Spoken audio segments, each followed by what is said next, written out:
The text message hit me like a slap to the face, even though it was just simple words on a screen.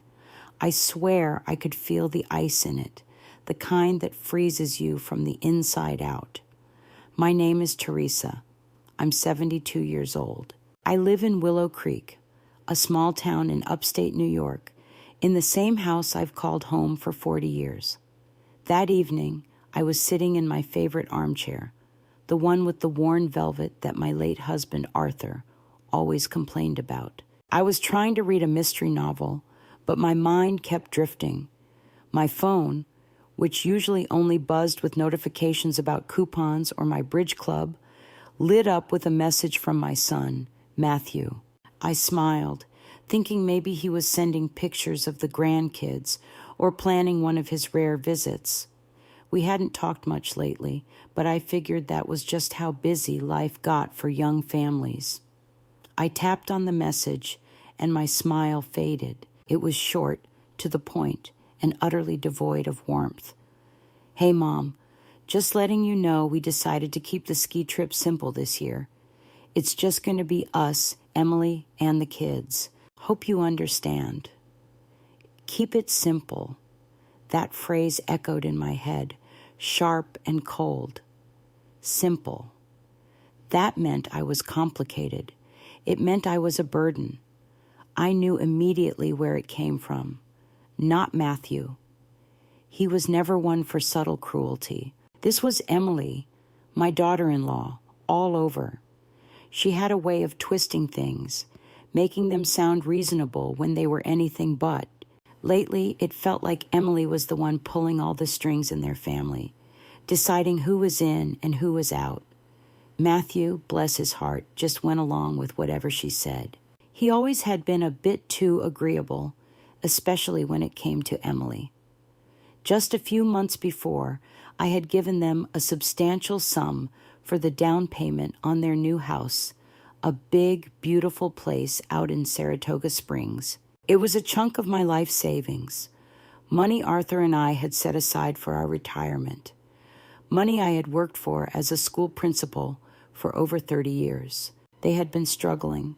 Matthew had lost his job for a while, and Emily had gone on and on about how much they needed a stable home for the children, my grandchildren. I saw it as helping my family, investing in their future, making sure they were settled. I remembered Emily's gushing thanks, her promises of how I'd always be a part of their lives, how I'd always have a place in their new home. Those words felt like ashes in my mouth now. My thumb hovered over the keyboard. A million things surged through me: anger, hurt, a deep, bone-aching sorrow. How could they do this after everything? After the money, the countless hours of babysitting, the meals I'd cooked, the support I'd given them through every crisis. Was this how they repaid me? By cutting me out, by telling me I wasn't wanted. The unfairness of it all was a bitter taste, but I typed out one single word: understood. I pressed send. It felt like I was sending away a part of myself, a part that had hoped for something different, something warmer. My heart pounded against my ribs, a wild drumbeat of betrayal. I closed my eyes, taking a deep, shuddering breath.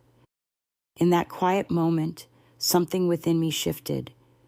It wasn't a sudden explosion, but a slow, quiet calcification, decades of silent sacrifice, of putting my family first, of bending over backward to be helpful, to be loved, to be indispensable. It all began to harden into a chilling clarity. The illusion, thin as it was, finally shattered. It was time to look at things as they really were. I sat in my pristine kitchen, the morning light streaming through the bay window, illuminating every speck of dust I had somehow missed. Everything around me felt like a reminder, a silent testament to years of giving. The neatly stacked dishes in the drying rack, the gleaming countertop, the perfectly organized spice rack. Each item seemed to whisper about all the times I had cleaned, cooked, and maintained not just my own home, but theirs too. Their kitchen, their living room, their children's rooms. I remembered the housewarming party just a few months ago, the one for the house I had helped them buy. Emily had orchestrated the whole thing, a whirlwind of champagne flutes and platters of artisanal cheeses. She had floated around, charming everyone, particularly my friends, telling them how grateful she was for my generosity. "Teresa, you've saved us," she'd said, pulling me into a hug that felt more performative than genuine. "You'll always have a room here, Mom. Always." She'd smiled, a dazzling, almost predatory smile, and I had believed her. Or maybe I had wanted to believe her so badly that I ignored the little prickle of doubt that always accompanied Emily's grand declarations. She had even shown me my room, a lovely guest bedroom with a view of the woods, telling me I could come whenever I pleased, stay as long as I liked. Those promises felt like an elaborate charade now, designed to extract something from me. My sacrifices had always been rationalized as love. When Matthew and Emily first got married, they were living in a tiny apartment, barely making ends meet. I had spent countless weekends repainting their cramped living room, assembling flat-pack furniture that seemed designed to frustrate anyone over the age of 30, and running errands for them when they were too busy. Later, when the grandchildren came along, my life became a revolving door of babysitting duties. "Mom, can you just watch the kids for a few hours? We really need a date night." "Grandma, can you pick up Lily from school? Emily has a doctor's appointment." I would cancel my own plans, reschedule my bridge club, put off my gardening, all to be available. My friends, especially Hilda, would sometimes comment, "Teresa, you do so much for them."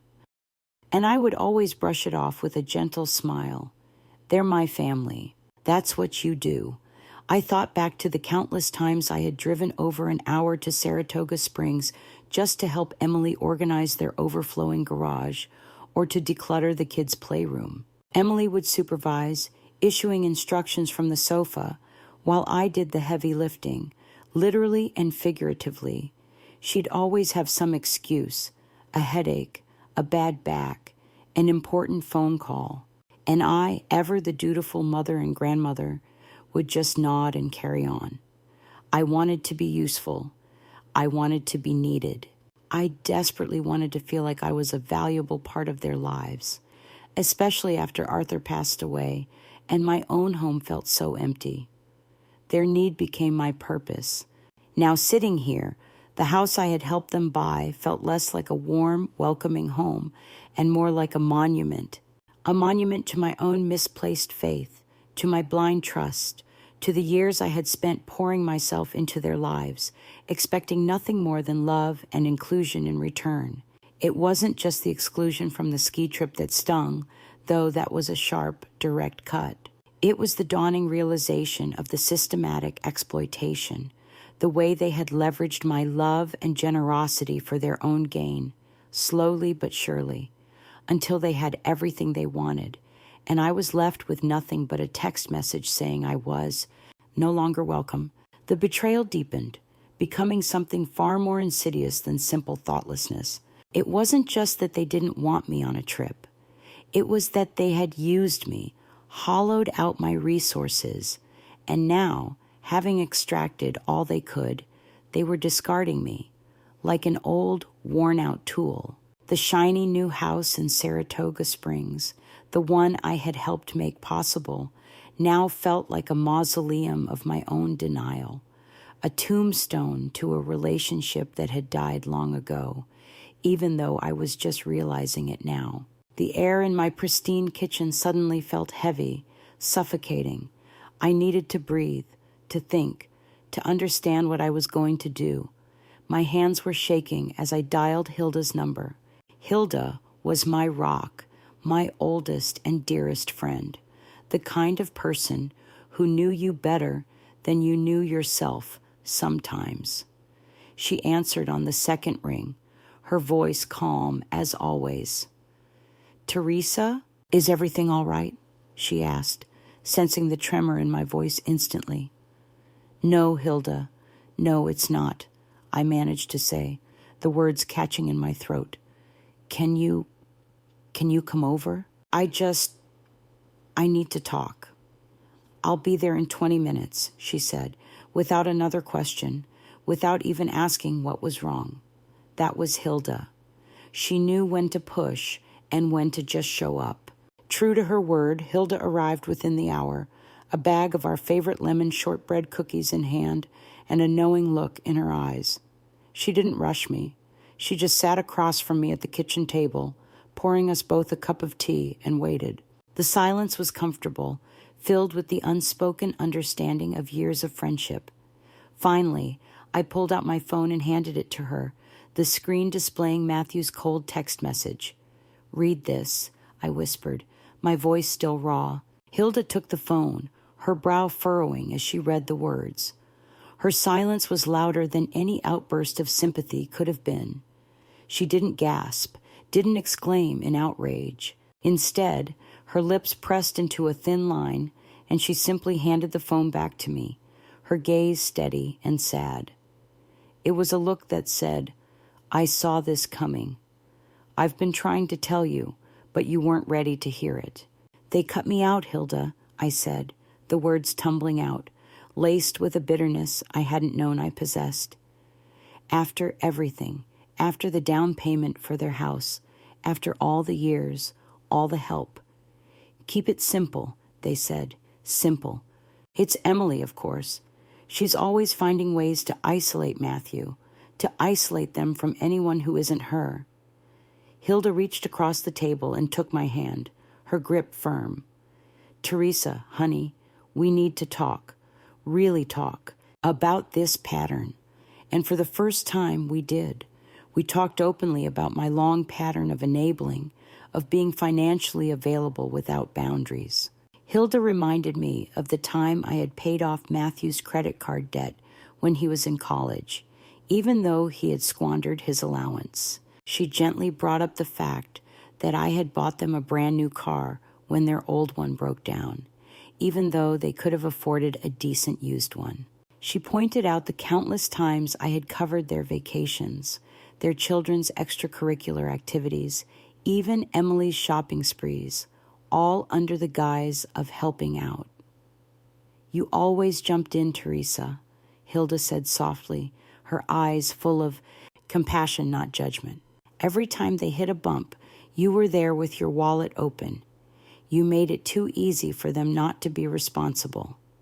And Emily, she learned quickly that you were an endless resource. She saw you as a well, not a mother, not a person." Her words were like a cold compress to a festering wound. They hurt, but they also brought a strange sense of relief. It was the truth, laid bare. I had been so desperate to be loved, to be needed, that I had allowed myself to be used. I had confused their reliance on me with genuine affection.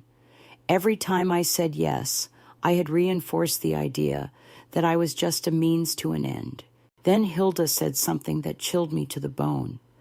"Teresa, please tell me your name is still on the title of that house, or at least that you have some sort of legal protection for that down payment." I felt a different kind of panic surge through me then, not the familiar fear of rejection, but a sharp, sudden terror that came with awakening. "No," I whispered, the word barely audible. "No, Hilda, I put it all in Matthew's name.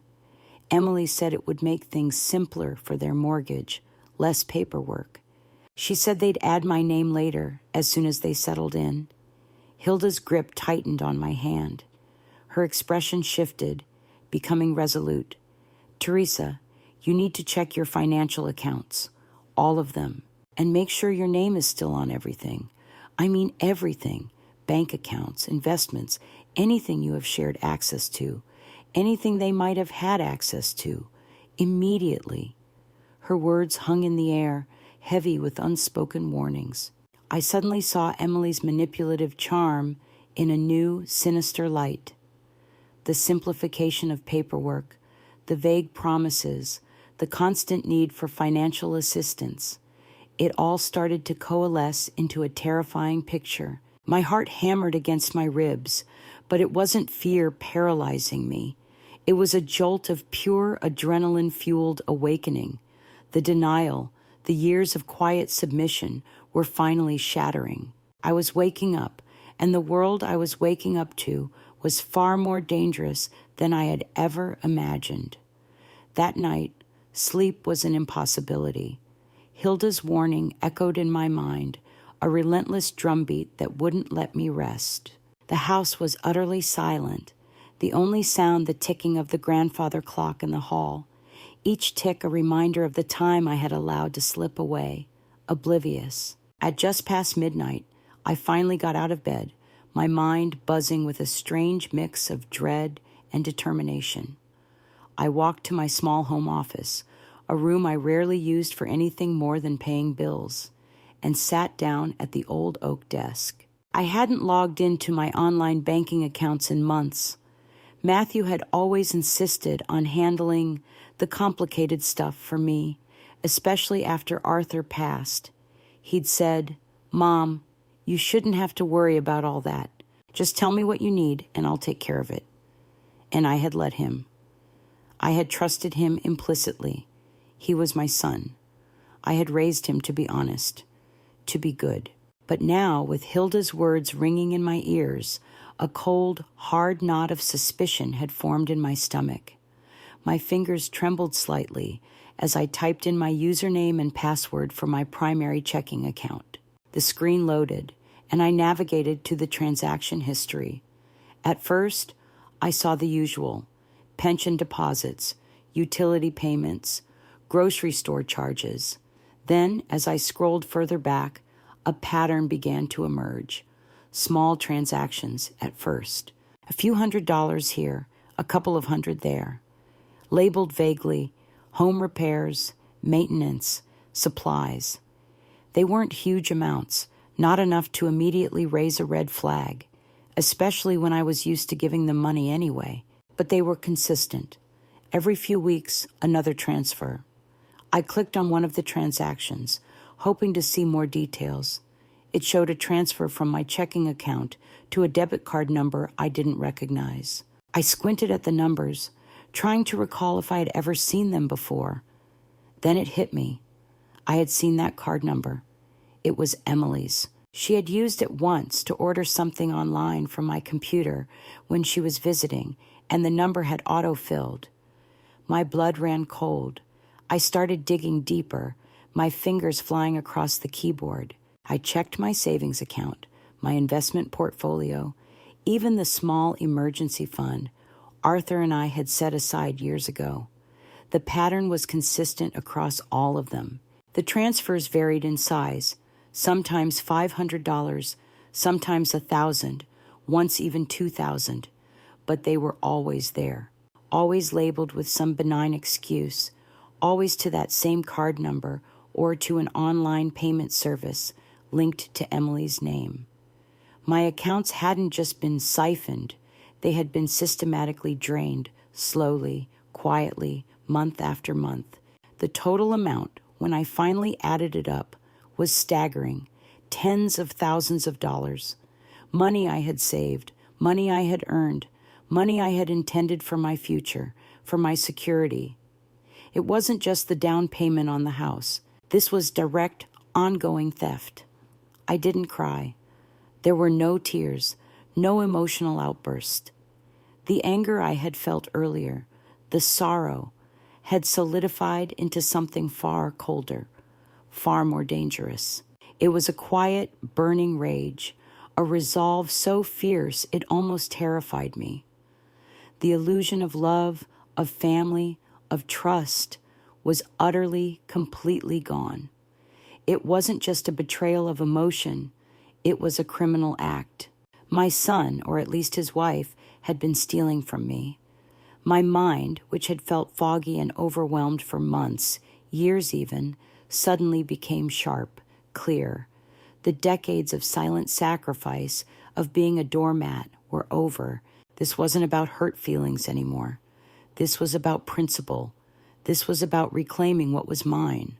They had gambled on my trust, on my perceived senility, on my willingness to overlook their transgressions, for the sake of family peace.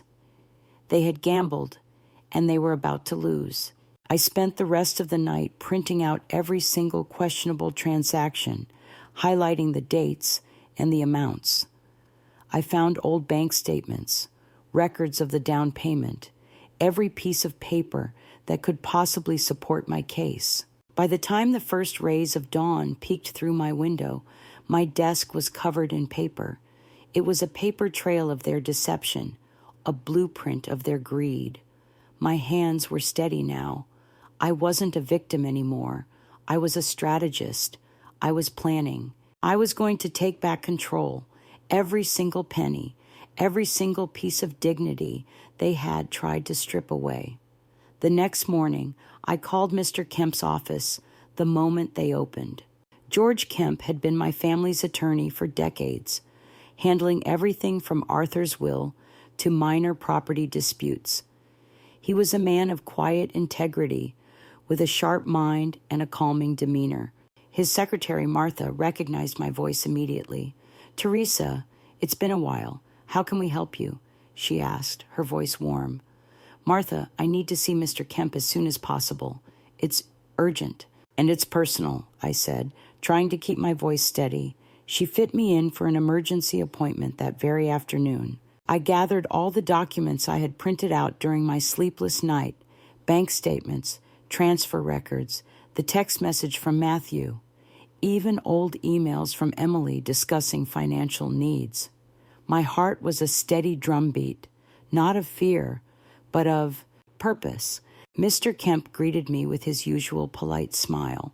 He looked older, a little grayer than I remembered, but his eyes were still keen behind his spectacles. "Teresa, it's good to see you, though I'm sorry it's under these circumstances." Martha said it was urgent. I laid the thick folder of documents on his polished mahogany desk.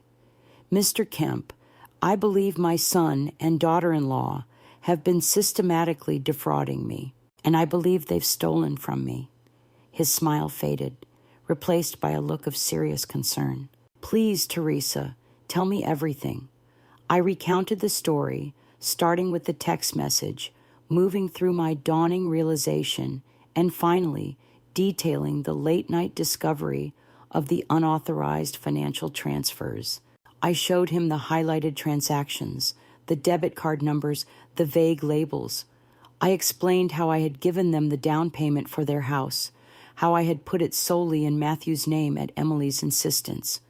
Mr. Kemp listened patiently, occasionally nodding, making notes in his pad. His expression grew increasingly grim as I presented the evidence. When I finished, he leaned back in his chair, a deep sigh escaping him. "Teresa, this is deeply concerning, and quite frankly, shocking," he said, his voice low. "The pattern of these transfers, the fact that they're ongoing, and the way the down payment was handled, this goes far beyond a simple misunderstanding. This appears to be a clear case of financial exploitation and potentially fraud." He began flipping through the documents, his eyes scanning the details. "The fact that the down payment for the house was solely in Matthew's name, despite your contribution, is a major red flag. And these transfers, they're clearly not legitimate reimbursements for anything. They're disguised siphoning." Then he paused, a new, more intense frown appearing on his face. "Teresa, do you recall signing any other paperwork for Matthew or Emily? Anything at all, perhaps related to taxes or simplifying your financial affairs?" I thought back.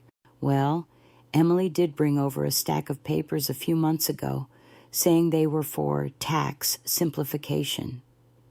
She said Matthew had looked them over, and it would just make things easier for my investments. I just signed where she told me to. I didn't read them closely. I trusted her. Mr. Kemp's eyes widened. He quickly typed something into his computer. After a moment, he let out a sharp intake of breath. "Teresa, I'm seeing something here that's deeply troubling. It appears that among those tax simplification papers, you signed a limited power of attorney, granting Emily access to certain aspects of your financial accounts. It's buried deep in the fine print, under the guise of allowing her to assist with tax filings and investment reviews. This is a gross overreach of legal authority, hidden in plain sight. A cold dread spread through me, but it was quickly overshadowed by a surge of furious determination. A power of attorney? Hidden? The sheer audacity, the calculated malice of it, was sickening. They hadn't just stolen from me. They had engineered my own complicity in their crime. "Mr. Kemp, what can we do?" I asked, my voice flat, devoid of emotion. "I want to freeze my assets immediately. I want to reverse the house title. I want to stop them. Everything." He nodded, his gaze firm. "We can certainly begin the process of freezing your accounts and preventing further access. We can also initiate legal action to reverse the house title based on undue influence and fraud, especially given the evidence of the siphoning. I'll need to draft emergency clauses to prevent any further manipulation of your assets, particularly with this hidden power of attorney. This is a complex situation, Teresa, but we have a strong case." He then suggested hiring a private investigator to gather additional evidence, to track the precise destination of the funds, and to uncover any other hidden assets or agreements Emily might have made. "We need to be absolutely certain of the full scope of their actions," he explained. I didn't hesitate. "Authorize everything, Mr. Kemp, whatever it takes." I didn't cry in his office. There were no tears. My eyes were dry, my face set. My spine felt like steel. This wasn't about heartbreak anymore. This was about dignity, my dignity, which they had tried to trample underfoot. I signed the initial paperwork, my hands steady, my resolve unwavering. The game was no longer theirs to play. It was mine, and I was just getting started. The next few weeks were a blur of phone calls, meetings with Mr. Kemp, and a pervasive sense of watchful waiting. The private investigator, a quiet, efficient man named Mr. Davies, began his work, digging into Emily's financial activities. My accounts were frozen, my assets protected, and the legal wheels were slowly but surely turning to reclaim the house. It was a Tuesday afternoon when Mr. Davies called, his voice calm and professional, but with an underlying note of gravity. "Mrs. Miller, I have some significant findings for you regarding Ms. Emily Harrison. She's been very busy." My heart gave a small thump, but I felt no fear, only a readiness for whatever he had uncovered. "Go on, Mr. Davies," I said.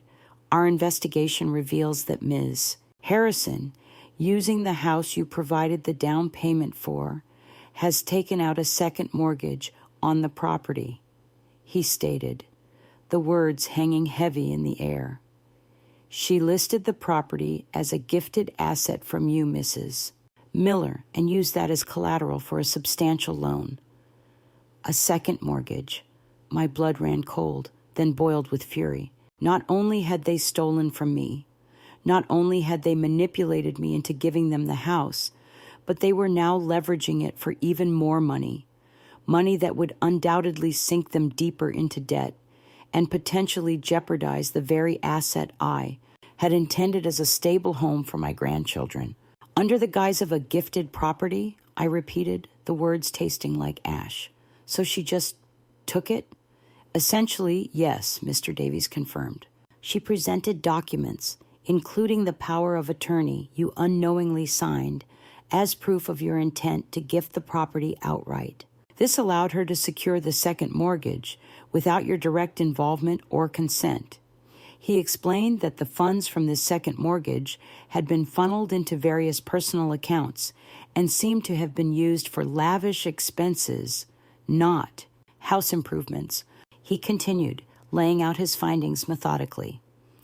"We also have clear documentation of the financial transfers from your accounts to Ms. Harrison's debit card and other associated accounts. We've traced several of the larger expenditures back to high-end purchases luxury travel, and even payments to a private school not listed as your grandchildren's current enrollment. The evidence was overwhelming. Deception, financial abuse, coercion through that hidden power of attorney. It was all there, laid out in meticulous detail. I had enough documentation to prove every single accusation I had made, and then some. The betrayal wasn't just symbolic. It was a carefully constructed web of illegal financial manipulation. I thanked Mr. Davies and immediately called Mr. Kemp, relaying the investigator's findings. "This changes everything," I told him, my voice steady. "We can't just reclaim the house. We need to expose the extent of this fraud." Mr. Kemp was equally shocked by the new information. "This is a clear-cut case, Teresa. We now have irrefutable proof of intent to defraud and misuse of funds beyond just the initial down payment.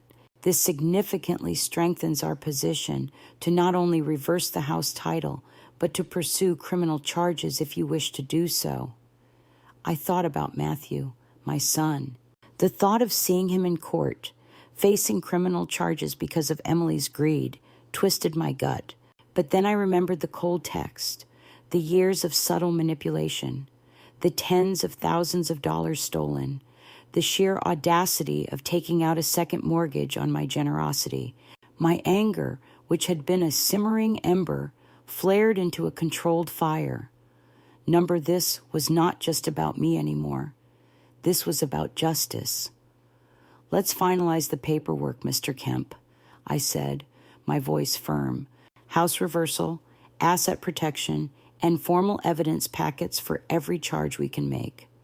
Over the next few days, Mr. Kemp and his team worked tirelessly.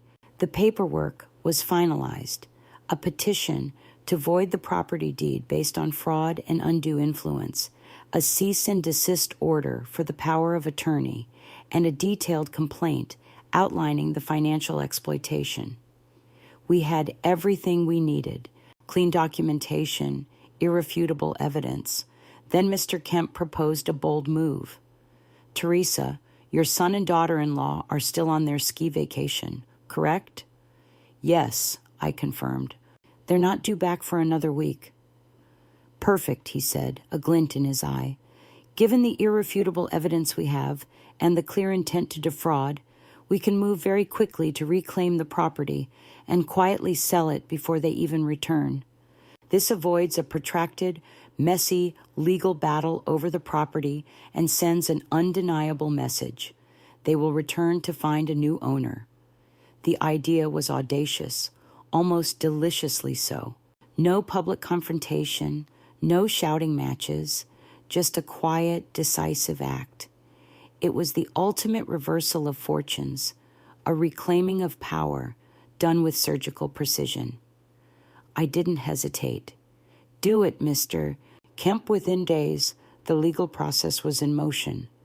With my clean documentation and Mr. Davies's irrefutable evidence, the court moved swiftly. A buyer was found quickly, eager to purchase a house in Saratoga Springs. The sale was finalized before Matthew and Emily even packed their bags to leave the ski lodge. I reclaimed not just my property, not just my money, but my sense of agency, my power. It was like taking a deep, cleansing breath after years of suffocation. The invisible chains had been broken. The day Matthew and Emily were due to return, I drove to Saratoga Springs, not to confront them, not to yell or scream, but to witness. I parked my car across the street from what used to be their house, the one I had helped them buy, the one they had mortgaged behind my back.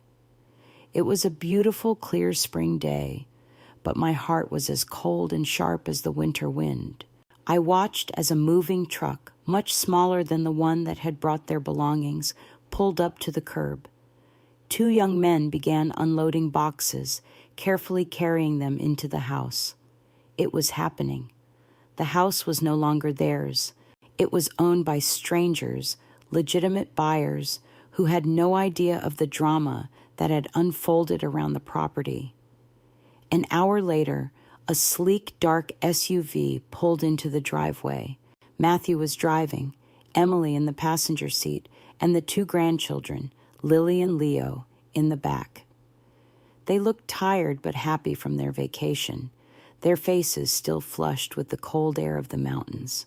They pulled their bags from the trunk, chattering about their trip. Matthew opened the front door, then paused. His head tilted, a confused frown creasing his brow. He saw the unfamiliar boxes, the faint scent of fresh paint that wasn't theirs. Emily, already impatient, pushed past him, her eyes widening as she took in the scene. Her smile vanished. "What is going on?"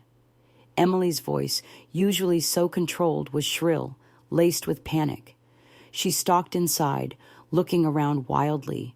"Who are these people? What are you doing in our house?" The movers stopped, looking uncomfortable. One of them, a lanky young man, pointed vaguely. Ma'am, this is the new owner's house. We're moving them in." Matthew, looking stunned, walked further into the living room, his face pale. He saw some of their old furniture, now draped with white sheets, clearly marked for removal. "New owner? What are you talking about?" "This is our house," he exclaimed, his voice rising in disbelief. I waited until Emily started to really unravel. She began to scream at the movers, demanding they leave, threatening to call the police. Matthew, still reeling, was trying to make sense of it all. This was my moment. I got out of my car, a manila folder clutched in my hand, and walked across the street. My steps were slow, deliberate. I felt a strange calm, a quiet power. When I reached their driveway, Emily was practically frothing at the mouth, her perfectly coiffed hair disheveled. Matthew finally noticed me standing there, his eyes widening in shock. "Mom," he whispered, his voice laced with confusion, then dawning horror. Emily spun around, her eyes blazing when she saw me. "You! What did you do? What is this?" I didn't say a word. I simply held out the folder, extending it towards Matthew. My hand was steady. "Here," I said, my voice flat, devoid of emotion. "All the information you need." Matthew hesitated, then took the folder, his hands trembling slightly. He opened it, and his eyes immediately landed on the legal documents. The reverse deed, the notice of sale, the detailed accounting of the unauthorized transfers from my bank accounts, the proof of the second mortgage Emily had taken out. The hidden power of attorney. Every single piece of evidence was there, undeniable, irrefutable. Emily, looking over his shoulder, saw the documents. Her face contorted, a mask of pure fury and desperation. "No, this is a trick. You can't do this. This is our house. Matthew, tell her." She lunged for the folder, but Matthew instinctively pulled it away. He continued to read, his eyes scanning the detailed ledger of the stolen funds. The color drained from his face, leaving it ashen. He looked up at me, his gaze full of a profound, devastating realization. The truth, cold and hard, had finally hit him. It wasn't just a text message. It wasn't just a misunderstanding. It was calculated theft, orchestrated by his wife, funded by his mother.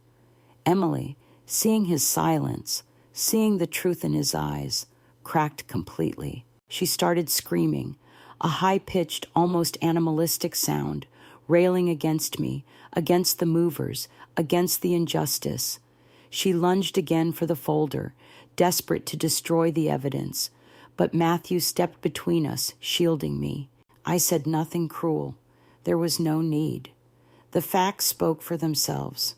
"You gambled on my silence," I said, my voice clear and steady, addressing both of them, though my gaze was fixed on Matthew. "You gambled on my trust. You gambled on my desire for peace. You lost." I turned, my back to them, and began to walk away. I didn't look back. I could hear Emily's enraged screams, Matthew's stunned silence. But it didn't matter anymore. The reckoning was complete. The house was gone, and so was my compliance. I settled into my new apartment a few weeks later. It was a modest 2-bedroom unit in a quiet complex about 20 minutes from my old house, close to Hilda. It was smaller, yes, but it was mine, truly, completely mine. Every piece of furniture, every book on the shelf, every painting on the wall felt like a conscious choice, a reclaiming of my own space. There was a small balcony where I could put my potted plants, and the morning sun streamed in, bright and unburdened. My old house had been sold quickly. The proceeds from my share of the sale, after the legal fees and the repayment of the second mortgage Emily had taken out, were safely back in my protected accounts. I had decided not to pursue criminal charges against Emily, at least not yet. Mr. Kemp advised me that holding that threat over them would ensure they didn't try any further stunts. It was enough for now to have my money back and the house out of their control. The justice I sought was less about revenge and more about restoration. My phone buzzed constantly during those first few days. It was Matthew. Apologies. Pleas for me to call him back. Emails begging for a chance to explain, to fix things. He sounded desperate, broken. He tried to visit, but I had made it clear through Mr. Kemp that I was not ready to see him. I ignored every call, every message. The silence on my end was a deliberate choice, a boundary I was finally enforcing. I spent my days rediscovering myself. I rejoined my bridge club, something I had often canceled for Matthew and Emily's demands. I started a painting class, something I had always wanted to do but never made time for. I walked in the local park, enjoying the simple act of putting one foot in front of the other without the weight of anyone else's expectations. I often sat by my window looking out at the world and reflected on the years I had lost. I had spent so much of my life trying to be indispensable, trying to earn love, trying to make myself needed. I had confused being needed with being cherished. I had believed that if I gave enough, sacrificed enough, endured enough, I would finally be truly loved, truly valued. But it was a hollow pursuit.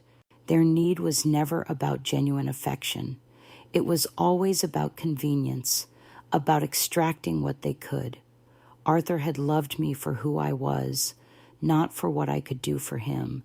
After he died, I had poured that need to nurture, to connect, into Matthew and Emily, and they had taken advantage of it systematically, without remorse.